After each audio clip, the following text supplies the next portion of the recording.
salaamaaleykum mbokki Thiès salaamaaleykum mbokk journalistes yi tout d'abord ñun jeunesse républicaine bi nekk fii Thiès ñoo woote woon ndaje bi di waxtaan ak presse bi ñu génnee ci élection présidentielle yi ñu jógee ci 24 février 2019 population Sénégal wane ci maturité ak mat bu mat sëkk élection yoo xamante si ni jàll na ci jàmm ak salaam ñu ciy sant yàlla ba Thiès desu ci gannaaw Thiès waaye aussi génn nañu def li nga xamante si moom la ñu woowee seen droit citoyen di profité ci occasion bi di féliciter le président de la république moom mi nga xamante si ni ndamam yaakaar naa kenn dootu ko naatable kenn dootu ci werante ndam lu leer nañ la bu sedd guy ñu ko ciy féliciter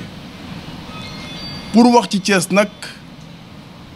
dinañu yomb ñun ñi nga xamante si ni ñu ngi woon ci terrain bi suba ngoon guddi ak bëccëg pour jàpp ci liggéey bi nga xamante si ni président de la république moo ñu ko sasoon ñu nekkoon ci ak moom alhamdulilah la ñuy wax ba génn nañ ci ak ndam parce que bu ñu xoolee 2012 bi nga xamante si ni mooy élection présidentielle bi jiitu woon 2019 coalition Benno Bokk Yaakaar wala APR amul woon sax 7% ci biir département de Thiès donc tey jii bu ñu defee élection 2019 yi ba pare ñu am ci plus de 40% dañuy wax ni sant yàlla la. liñ ci mën a yokk mooy di gërëm di sant le directeur général Pape Siré Dia mi nga xamante si nii gisoon nañu taxawaayam avant élection yi. pendant campagne yi ba mu jeex loo nga xamante si ni da ko doon def suba ak ngoon guddi ak bëccëg jege woon trop population bi créé woon ay cellules créé woon ay comités dans tous les quartiers de Thiès ñu koy liggéeyal suba ak ngoon guddi ak bëccëg ba tey ñu am ndam lii ñu ci am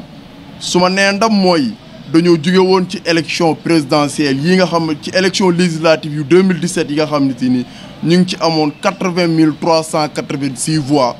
ñëw ci élection présidentielle yu 2019 yi am ci plus de 100 422 voix yokk nañ ci diggante bi plus de liggéeyub Siré Dia la constantam la ci biir terrain bi ak proximité bi mu am ci population thiessoise fi ñuy daanalee nag mooy di ñaan président de la république pour mu gën a dooleel le directeur général Pape Siré Dia fii ci Thiès mu gën koo dooleel mu gën a nekk ci wetu population thiessois yi gën koo mën a accompagner ci ñaareelu phase plan Sénégal émergent jërëjëf mbooloo mi. De la jeunesse républicaine thiessoise. Nous tenons tout d'abord à remercier la population thiessoise pour avoir voté dans la maturité et sans incident majeur. Nous adressons également nos chaleureuses félicitations au président de la République, Macky Sall, pour la belle et sans équivoque victoire. Notre nation a entériné une nouvelle ère dans son processus de maturation politique. Fort heureusement, Thiès n'a pas été en reste.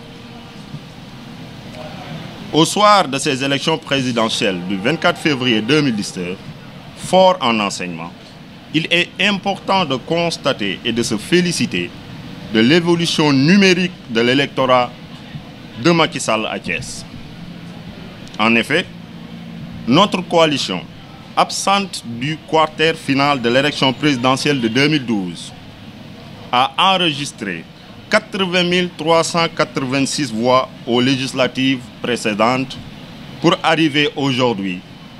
à 100 422 voix au sortir du scrutin du 24 février,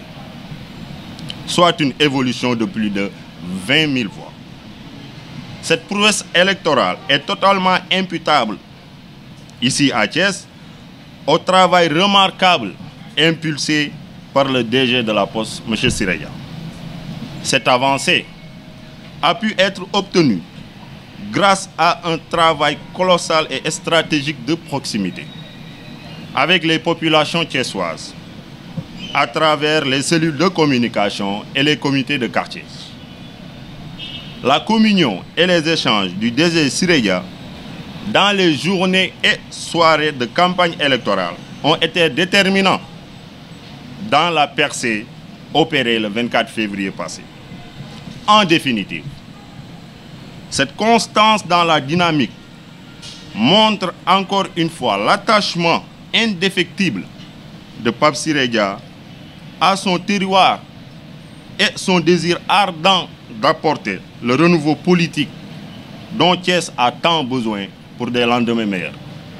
Je vous remercie.